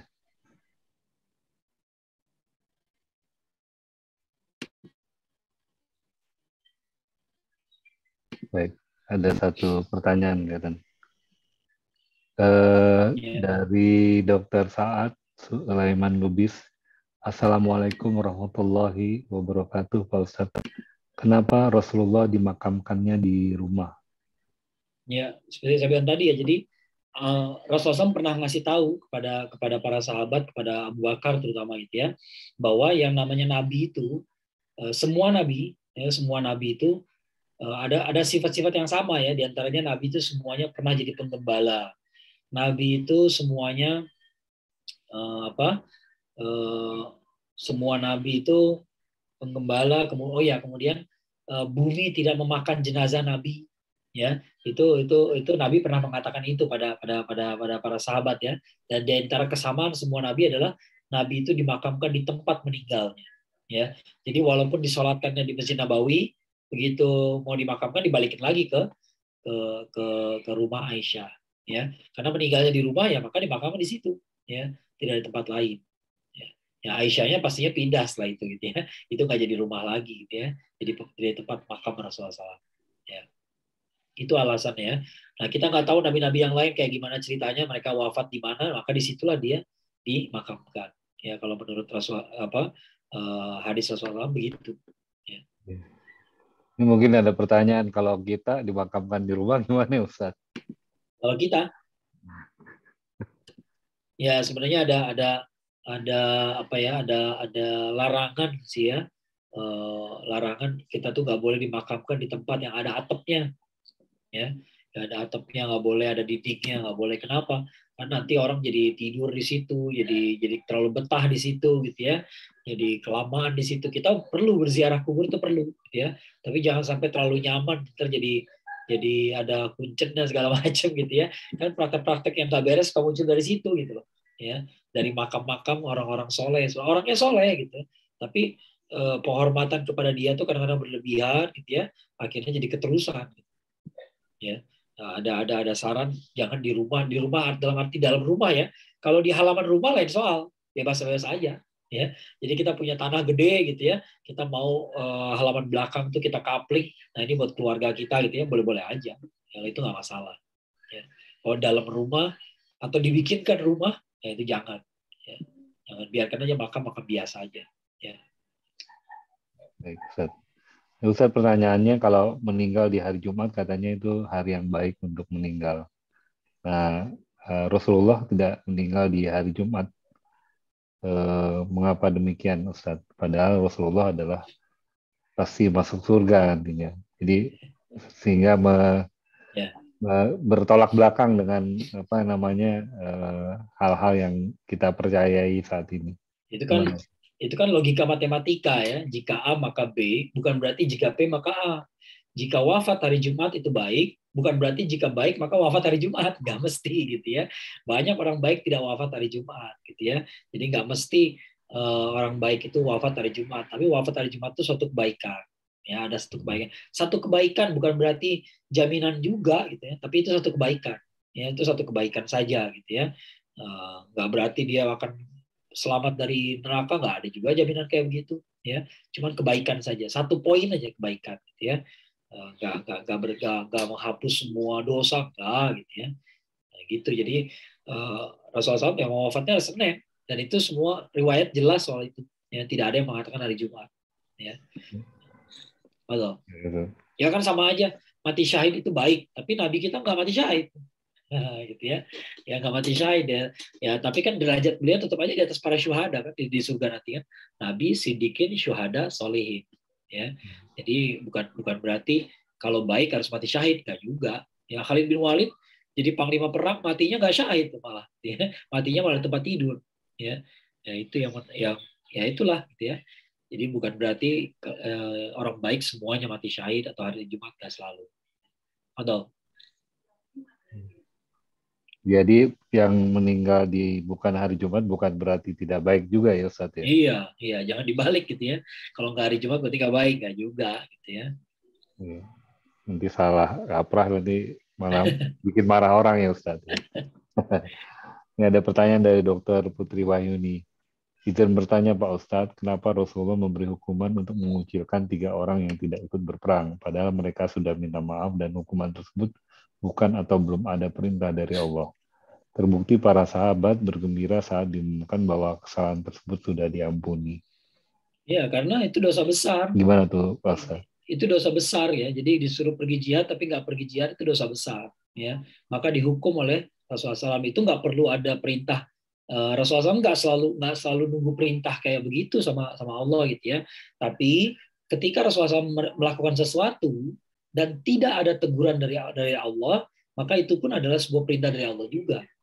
Ya, jadi perintah dari Allahnya kapan munculnya? Dengan ilham barangkali. Ya, jadi Rasulullah SAW nggak pernah ngerasa dikasih tahu, disuruh kucilkan. Tapi ketika beliau kepikiran itu dan lalu beliau lakukan dan tidak ada teguran, kalau salah pasti ditegur sama Allah. Ya, kayak itu pelajaran dari surat Abasa wa Tawalla kan. Abasa wa Tawalla, kamu udah bermuka masam sama dia gitu ya. Nah, itu bermuka masam itu ditegur langsung sama Allah ya. Jadi kalau Rasulullah SAW bikin salah itu pasti ditegur. Ya, itulah maksum. Maksum itu dipelihara. Jadi bukan sama sekali nggak pernah salah, ya, jarang salah, tapi sekalinya salah pasti ditegur. Ya, nggak bakal dibiarkan berlarut-larut salah dan dia nggak sadar bahwa dia salah, itu nggak akan terjadi pada para nabi. Para nabi itu kalau salah ditegur, langsung ditegur gitu ya. Nah, jadi sekarang ini bukti bahwa ketika Rasulullah SAW tidak mengucilkan lalu kemudian tidak ada teguran, justru itu tanda bahwa dia benar. Ya, itu tidak salah ya. Nah, nanti ya kalau para sahabat bergembira ya itu sama aja kayak apa ya, misalnya ada orang berbuat salah ya lalu kemudian harus dihukum dengan hukum cambuk gitu ya, ya sahabat yang lain pasti mereka akan senang kalau ternyata nih orang nggak jadi dihukum kan, ya sahabat-sahabatnya pasti senang juga, ya wajar gitu ya. Kita mau hukum bukan karena kita benci, tapi karena ada pelanggaran yang harus dikoreksi. Ya, Rasulullah SAW juga dulu kan pernah mengeksekusi seorang perempuan yang ngaku berzina kan, ya. Nah, ketika dirajam, ada sahabat yang sambil teriak, dasar perempuan kotor, nah, gitu ya, sambil melempar batu. Itu ditegur sama Rasulullah. Kata Rasulullah, ini orang sudah bertaubat, ya, udah bertaubat, tapi dia lagi jalani hukuman, tetap harus dihukum, ya. Karena zina itu nggak bisa pakai taubat doang. Zina itu harus pakai hukum hudud, ya. Ya namanya yang pakai hukum hudud itu kayak zina, mencuri, membunuh orang itu nggak bisa pakai taubat, ya. Kalau yang taubat itu ya mencontek di sekolah gitu ya, itu taubat aja bisa tuh, ya. Berbuat bikin sakit hati orang gitu ya, nah itu bisa bertobat, bisa minta maaf gitu ya. Tapi kalau yang kayak tadi nggak bisa, ya. Nah, jadi ketika kita merajam orang yang sudah taubat, ya dia sudah taubat, ya, tapi dia perlu dirajam. Ketika dirajam itu rajam sampai mati, ya. Tapi bukan karena kita benci sama dia, ya, bukan karena kita benci. Jadi memang hukuman itu bukan karena kebencian. Ya, para sahabat gak ada yang benci, ya, apalagi melihat mereka ngaku, ya. Nah, ya karena itulah maka mereka diampuni, ya. Bisa jadi kalau nggak ngaku nggak diampuni. Betul. Ya, soal mengucilkan ini gimana kalau sesama kita mengucilkan, Ustaz? Kalau ada yang salah. Kalau salahnya salah biasa-biasa aja ya nggak boleh lah. Ini kan kesalahannya fatal sekali. Ini kesalahannya fatal. Semua yang sanggup berangkat jihad harus berangkat. Nggak berangkat dia gitu ya. Nah, padahal ini kan serangan dari Romawi itu fatal sekali. Kalau sampai nggak dilawan, ditabuk gitu ya, maka mereka akan sampai ke Madinah. Ya, jadi memang harus bergerak. Ya. Tapi tiba-tiba ternyata nggak bergerak. Ya. Jadi pelanggaran yang berat. Ya, kalau yang nggak berat ya jangan kucilkan lah gitu ya. Ya bukan itu hukumannya. Ya. Jadi kelihatannya cuma jihad kali ya Ustadz yang pakai mengucilkan gitu ya Ustadz ya. Kayaknya Kalau iya. yang lain-lain sih enggak. Yang lain-lain sih enggak ya Ustadz ya. Iya. Itu hukuman buat yang tidak berangkat jihad. Kalau yang lari dari medan jihad hukumannya mati. Ya. Yang lari ya. Lari itu dalam arti jadi, lari menyelamatkan diri, bukan lari. Cuman jihad yang bukan lari dikucilkan. Yang lain-lain ya. Sepertinya tidak ya Ustadz. Ustadz, kalau di zaman Rasulullah dulu itu ada bangsa apa lagi selain bangsa Romawi? Sebenarnya sih semua udah ada. Semua juga udah ada gitu.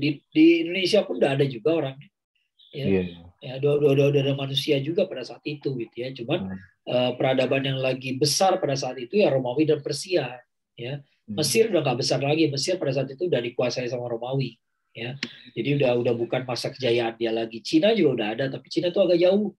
Ya, agak jauh, jadi nggak terlalu berhubungan sama umat Muslim pada saat itu gitu ya. Jauh. Ya, saya nggak tahu kalau Cina tuh udah di puncak peradaban atau belum pada saat itu ya. Saya belum mendalami sejarah Cina soalnya, gitu ya. Tapi bangsa-bangsa lain tuh udah ada juga, gitu, ya. Afrika juga udah rame, gitu ya. Ya, cuman ya yang dibicarakan orang kan yang menonjol ya. Yang tidak menonjol nggak dibicarakan. Kayak Prancis, ada nggak orang di Prancis? Ya ada, gitu ya. Orang orang Celtic di Inggris ada nggak? Ada, gitu ya. Tapi ya dia nggak pernah menguasai separuh Eropa, jadi nggak dibicarakan. Yang dibicarakan ya Romawi, ya Romawi itu yang berkuasa. Kalau kata-kata tuntutan ilmu sampai ke negeri Cina itu Itu di bukan masa hadis, apa, Ustaz? itu bukan hadis. Ya, itu bukan hadis, itu kata-kata orang saja. Kata-kata orang, dan itu pun kata-kata nggak jelas kata-kata siapa gitu ya. Maknanya sebenarnya nggak ada masalah gitu. Maknanya itu nggak ada masalah. Belajar dari sampai ke negeri Cina ya nggak apa-apa. Mau diganti negeri Cina jadi negeri Jepang juga boleh gitu ya. Siapa yang ngelarang? Ya, ya cuma kan tuntutlah ilmu. Ya, ilmu itu berarti ilmu yang benar. Ya bukan ilmu sihir gitu ya. Bukan ilmu buat pesta-pesta. Jadi kalau ke Jepang, pulang dari Jepang yang dipelajari apa? Cara minum sake, itu salah itu ilmunya gitu ya. Bukan buat itu kita belajar ke sana. Ya pulang dari Cina jadi apa? Jadi komunis, ya salah gitu ya. Bukan itu yang dipelajari dari Cina. Ya, yang lain lah yang belajar. Ya, belajar yang lain maksudnya gitu ya. Tapi istilah itu adanya di masa apa, Ustaz? Memang Sesudah keluar Rasulullah, sudah sesudah itu Rasulullah. zamannya generasi tabiin itu kata-kata yang populer aja nggak tahu siapa yang ngomong gitu. Ya barangkali zaman itu mereka menganggap yang jauh itu Cina gitu. Ya, makanya carilah itu sampai ke Cina. Kalau zaman sekarang kita bisa aja bilang carilah sampai kutub selatan. Nah, gitu kan. Jauh tuh ya kutub selatan. Atau kalau yang suka baca Donald Bebek kutub kecil, carilah ilmu sampai ke Timbuktu. Gitu ya. Karena Donald Bebek kalau lari selalu sampai Timbuktu gitu ya. Ya, itu ekspresi aja. Ya. Yang pasti bukan hadis, bukan ayat Quran, ya jadi nggak perlu dijadikan dalil ya. Tapi sebenarnya maknanya bagus, artinya kita cari ilmu lah sampai ke ujung dunia sekalipun, ya bagus kan. Orang Islam perlu kayak begitu, perlu mencintai ilmu seperti itu. Ya, tapi bukan berarti kita jadi menghamba pada Cina, menghamba atau pada bangsa lain, itu salah juga. Bukan begitu maksudnya. Ya. Ustaz, tentang tawan perang yang menjadi budak itu seperti apa ya, Ustaz? Artinya ya kalau kita dengan perbudakan berarti kan sesuatu yang jelek di luar itu ya, di luar HAM gitu ya, Ustaz ya. Tapi di zaman itu tawanan perang terutama wanita dijadikan budak, itu seperti demikian atau bagaimana, Ustaz? Maknanya mungkin nggak seperti budak yang kita pikirkan saat ini. Gimana, Ustaz? Enggak, emang budak gitu. Memang perempuan itu jadi budak, kalau laki-lakinya ya jadi prajurit dan dia dibunuh di medan perang. Ya, tapi kalau perempuannya jadi budak. Kalau laki-lakinya menyerah di medan perang jadi budak juga, ya. Jadi budak juga. Cuma kalau laki-laki melawan ya dia jadi dibunuh gitu ya. Yang tidak dibunuh di medan perang itu jadi budak. Ya, memang jadi budak gitu ya. Nah, tapi ya yang orang sering salah membayangkan tuh begini. Pertama, itu adat jahiliyah. Jadi dari dulu sudah ada, dan budak itu suatu komoditi ekonomi. Jadi kalau tiba-tiba dihapuskan nggak bisa juga, ya nggak bisa juga. Tiba-tiba dihapuskan itu nggak bisa, ya. Satu, kedua, Islam justru menambahkan satu adat baru, yaitu budak perempuan boleh disetubuhi, boleh digauli. Orang zaman sekarang lihat aturan itu kelihatannya jahat banget. Oh jahat banget ya orang diperkosa gitu ya. Tapi kita perlu tahu di zaman itu nggak ada orang mau menggauli budak. Ya, gitu ya. Nah, ketika orang menggauli budak, ada risiko hamil. Ya, kalau sampai punya anak, seorang laki-laki akan merasa terhina kalau anaknya lahir dari budak. Makanya biasanya begitu tahu budaknya hamil, pasti akan dimerdekakan, pasti akan dikawinin. Ya, gitu ya. Jadi justru hal yang kayak begitu tuh zaman dulu dianggapnya suatu hal yang malah jadi bagus, malah jadi sering jadi pintu jalan keluar bagi para budak. Dan begitu pun nggak banyak yang menggauli budak, itu hampir nggak ada, ya jarang sekali gitu ya. Jarang, rata-rata orang merasa hina kalau sampai menggauli budak. Ya itu satu, itu poin kedua yang saya, pertama kan tadi komoditi ya, kedua Islam justru menambahkan boleh menggauli budak. Itu justru hal itu yang bikin para budak itu terangkat martabatnya. Ya. Kemudian ketiga, cara perlakuan budak itu Rasulullah SAW menjelaskan sendiri, budak itu harus makan makanan yang kamu makan, pakai baju yang kamu pakai baju. Ya, jadi budak zaman dulu tuh di zaman budaknya para sahabat itu bahkan kondisinya lebih baik daripada pembantu kita zaman sekarang. Terus terang aja gitu ya, pembantu kita zaman sekarang kadang-kadang makan makanan yang sisa, ya dulu nggak begitu. Ya, kemudian budak-budak zaman sekarang pakai bajunya baju yang kayak gimana, majikannya bajunya bagus, dulu nggak begitu, nggak boleh begitu. Ya, harus sekualitas, bukan sama dalam arti kembaran gitu ya, tapi sekualitas artinya, gitu ya. Nah, kemudian yang terakhir kita lihat sendiri dari beberapa cerita yang saya sampaikan ya, dulu ada perang Bani Mustalik, ingat nggak Bani Mustalik? Bani Mustalik itu Rasulullah SAW menikahi seorang putri dari kepala sukunya, kepala kabilahnya. Ya, begitu dinikahi putrinya, gitu ya, maka satu kabilah dibebaskan dari tawanan. Ya, semuanya dibebaskan dari budak. Ya, kenapa? Karena para sahabat nggak mau punya budak yang merupakan saudara dari istri Rasulullah SAW. Ya, jadi kita lihat di situ bahwa setelah conditioning yang dilakukan oleh Islam, ya, para sahabat nggak berubah, cara berpikir mereka pada budak itu udah berubah. Ya, mereka dengan senang hati mau memerdekakan budak. Ya, dengan bahagia mereka bisa kadang-kadang para sahabat tuh kalau bahagia mereka bisa bebasin budak. Ya, jadi kalau happy gitu ya, ada satu peristiwa di mana ada seseorang yang happy banget suatu ketika, ceritanya agak panjang gitu ya. Tapi pokoknya intinya Rasulullah SAW tuh datang ke rumah dia. Begitu lihat Rasulullah datang, dia saking senangnya budak itu dia merdekakan. Ya, gara-gara budak ini engkau datang ke rumah saya, maka budak ini saya merdekakan. Nah, gitu ya. Jadi para sahabat itu udah berubah, udah nggak bengis kayak dulu lagi pada budak gitu ya, dan nggak pelit gitu ya. Jadi begitu ada kebaikan yang mau dikejar, bisa dimerdekakan. Mereka lama-lama habis budak itu. Ya, perbudakan itu habis gitu ya. Perbudakan itu dihapuskan dengan cara begitu, ya. Nah, jadi kita salah bayangkan perbudakan aja itu ya. Kita bayangkan perbudakan kok Islam malah nambahin aturan yang lebih kejam lagi gitu ya. Padahal justru kalau kita lihat dengan kacamata orang Arab jahiliyah gitu ya, justru itu membuat mereka jadi gak berminat lagi memperbudak gitu ya. Ya udahlah, jangan perbudak, jadi dimerdekain aja, jadi istri aja sekalian ya. Masalahnya kalau dia biarkan anaknya lahir dari budak, itu anak tetap bin dia. Ya, jadi misalnya dia bin fulan gitu ya. Dia lahir dari seorang budak, tetap aja tuh anak harus diakui. Ya, ajaran agama Islam mengharuskan. Pokoknya kamu punya anak dari budak sekalipun itu anak kamu. Ya. Nah, kan ini masalah martabat ya. Tadi ditanya maknya siapa? Maknya siapa? Budak, malu dia. Ya, makanya begitu budak hamil langsung dimerdekakan, biasanya begitu. Ya, hampir selalu itu yang terjadi. Jadi justru itu jadi solusi. Ya. Nah, zaman dulu orang susah mau dihentikan perbudakan tiba-tiba aja susah, karena dari bapaknya, dari Abdullah kepada Rasulullah SAW sendiri warisannya apa? Budak salah satunya. Ya, Ummu Aiman itu budak yang diwariskan oleh Abdullah gitu. Jadi itu komoditi gitu. Itu barang gitu ya. Orang-orang tuh mewariskan itu ya. Sampai itu diwariskan, sampai itu dikumpulkan jumlahnya banyak, itu bisa dipertukarkan gitu ya. Itu bagian dari harta seseorang. Kalau tiba-tiba disuruh lepasin semua nggak gampang ya. Nah, tapi dengan conditioning yang baik, maka para sahabat kayak tadi itu ya, di perang Bani Mustalik dimerdekakan, di Bani Hawazin dimerdekakan semua gitu ya. Mereka bisa kayak begitu. Ya. Baik, pertanyaan yang selanjutnya, hikmah terbesar apa yang ada di balik tidak berangkatnya Ka'ab dan dua orang sahabat lainnya saat tidak pergi ke perang Tabuk, sementara ada yang termasuk Ahlul Badar? Ya, kalau hikmahnya sih, kalau menurut saya yang pertama, kita harus bersegera, gitu. Jangan berlambat-lambat dalam melakukan amal gitu ya. Apalagi ini amal yang memang harus bareng-bareng, kayak pergi jihad itu kan bareng-bareng gitu ya. Nah, itu Ka'ab itu bukan nggak berniat pergi gitu ya, tapi dia merasa kurang, ada kurang ini, ada kurang itu. Ntarlah kumpulin dulu, cari barang dulu gitu ya, cari-cari dulu. Berangkatnya hari kedua, hari ketiga, tahu-tahu udah berapa hari, udah nggak jadi berangkat akhirnya ya. Tahu-tahu udah pulang ya.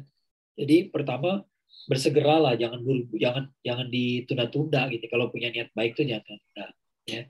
Itu satu. Kedua, orang baik pun bisa salah ya, orang baik pun bisa berbuat salah gitu ya. Nah, ini buat kita maupun buat orang lain juga. Jadi kalau ada teman kita orang baik tapi berbuat salah, jangan langsung kita langsung putus asa sama dia. Wah, dia udah tersesat berarti ya, udah tersesat tuh, nggak bisa balik lagi, nggak bisa ke yang benar, ya udahlah, dia udah bukan bagian dari kita lagi. Enggak ya, orang baik pun sekali waktu salah ya. Kemarin juga ketika mau Fatu Mekah juga ada seorang sahabat yang membocorkan rahasia Rasulullah SAW ya, itu pun nggak sengaja juga ya, itu pun juga nggak sengaja. Yang menyebarkan gosip terhadap Aisyah itu juga orang yang nggak sengaja juga, niatnya bukan bergosip, dia cukup yakin aja, dia kira benar gitu ya. Nah, tapi dia ya orang baik pun salah gitu Ya.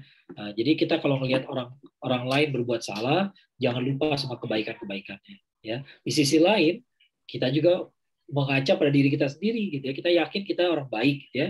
Tapi bukan berarti orang baik gak bakal salah. Makanya harus tetap berhati-hati. Tetap berhati-hati, jangan sampai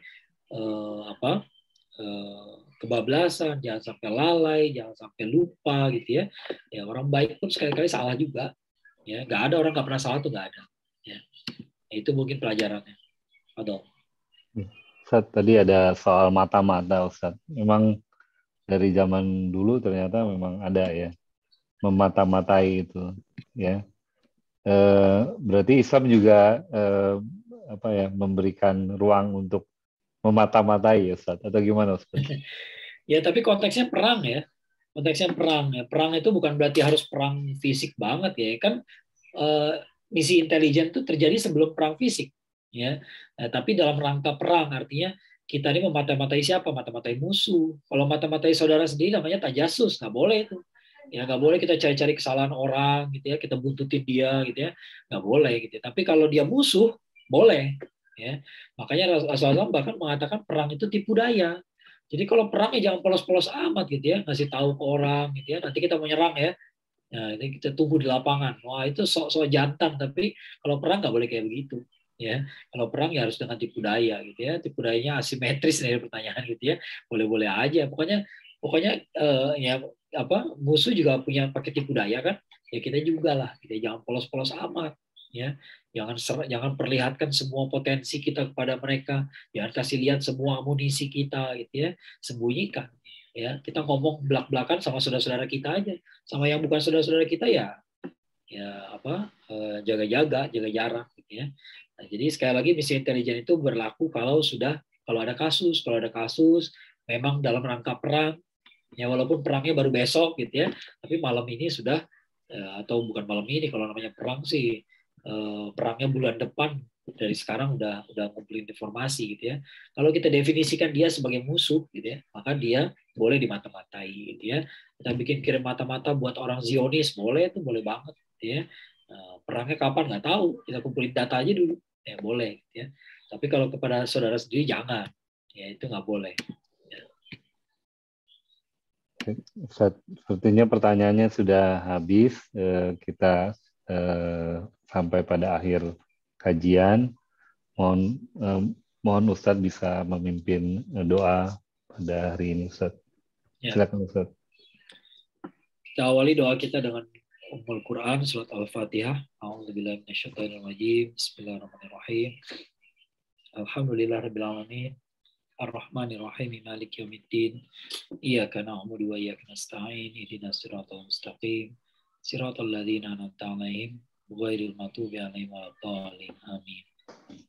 Allahumma shalli 'ala Muhammad wa 'ala ali Muhammad kama shallaita 'ala Ibrahim wa 'ala ali Ibrahim innaka Hamidum Majid. Wa barik 'ala Muhammad wa 'ala ali Muhammad kama barakta 'ala Ibrahim wa 'ala ali Ibrahim innaka Hamidum Majid. Ya Allah ya Rabbi, ya Arhamar Rahimin, ya Mujibas Sa'ilin, ya Dzul Jalali wal Ikram. Wahai Allah, kami tidak mendapat kehormatan untuk membersamai Rasulullah SAW semasa hidupnya. Kami tidak diberikan kesempatan untuk berjumpa dengan Rasulullah SAW sepanjang hidupnya. Kami nggak punya kesempatan untuk menolong beliau dalam jihadnya. Oleh karena itu jangan kau hapuskan hak kami untuk bertemu dengan beliau di akhirat kelak ya Allah. Kumpulkanlah kami bersama beliau ya Allah. Kami ingin berjumpa dengan beliau karena kami nggak sempat berjumpa dengan beliau di dunia ini ya Allah. Ya Allah ya Rabbi, Engkau pisahkan kami dengan beliau di dunia, jangan sampai Engkau pisahkan pula kami di akhirat dengan beliau ya Allah. Kami ingin berjumpa dengan beliau, berkumpul dengan beliau. Kami ingin mendengarkan cerita-cerita beliau. Kami ingin berkasih sayang dengan beliau ya Allah. Ya Allah ya Rabbi, pertemukanlah kami dalam keadaan yang baik, dalam keadaan Rasulullah SAW ridho kepada kami, dalam keadaan beliau bangga kepada kami.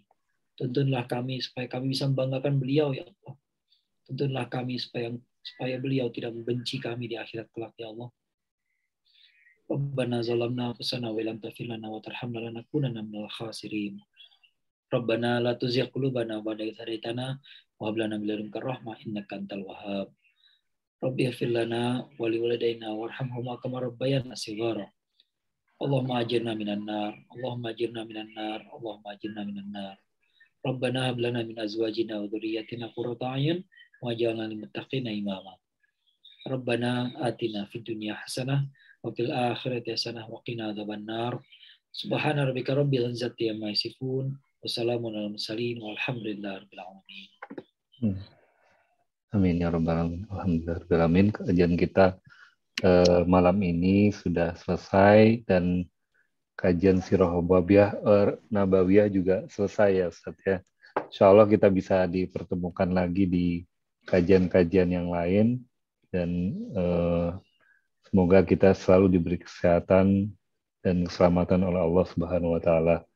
Mari kita tutup kajian kita dengan doa kafaratul majlis. Subhanaka rabbana wa bihamdika asyhadu an la ilaha illa anta astaghfiruka wa atubu ilaik. Terima kasih kepada rekan-rekan yang sudah hadir. Tutup. Assalamualaikum warahmatullahi wabarakatuh. Waalaikumsalam warahmatullahi wabarakatuh. Terima kasih Ustaz. Khairan. Terima kasih Ustaz. Assalamualaikum. Terima kasih Ustaz. Terima kasih Iwan, Dr. Iwan. kasih sama-sama. Assalamualaikum.